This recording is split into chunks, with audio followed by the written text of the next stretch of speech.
Traffic center this morning. Drew Harmon's been on the story since it first broke, and so the situation right now is we're waiting for Caltrans. We're bracing ourselves for Caltrans. In fact, getting word that they're sending out a cone truck to block the lanes. Now, when we first saw the closure occur, they used flares to block these two right lanes up. Right. They have since the flares have, for the most part, burned out, and CHP has left the scene. They reopen those lanes. This is just an intermittent closure because their plan now is to bring out the cone truck and block up lanes starting about 500 feet back from the start of the S-curve section. So we're going to see this getting closer towards the incline section where drivers are going to be forced over into the three left lanes. Once that occurs, I would expect to see the metering lights turned on at the Bay Bridge, and we'll start to see things slow down. The good news, James, is that if CHP has inspected the area, the barrier itself, and determined that it's it's durable enough, that I doubt we're going to see a full closure of the Bay Bridge. That was something that you and I discussed. The possible if engineers get out in the scene and it's determined that there's some structural problems with the bridge,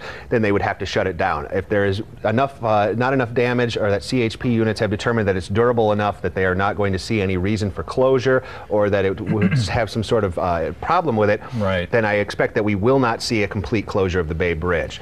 But we are going to see the closure in the meantime. They're reporting it initially as just the right lane, but we have yet to see the Caltrans engineers heading out to the scene to inspect it themselves. I would expect those engineers are going to want to look as well, and if they do have people walking on the roadway, it's very likely to see those two right lanes closed up just in the name of safety. Also, CHP wants to send out a helicopter to take photos of the area. Oh, they do? So part of that, part of the closure will be as well to keep traffic away from the area and wide enough so that they can get pictures of the area. This is the approximate spot where the truck earlier this morning hit the barrier going too fast and then left the roadway over to Yerba Buena Island. And you're looking at images now of the destruction below. Again, 200. James, I'm just getting more word that they do plan on shutting down in just a short amount of time the number 5 lane, the lane here, the furthest to the right. They are going to shut that down in an effort to get a CHP actual helicopter out on the scene to take photographs. So it's this lane here, the one furthest to the right. Yes. The slow lane, the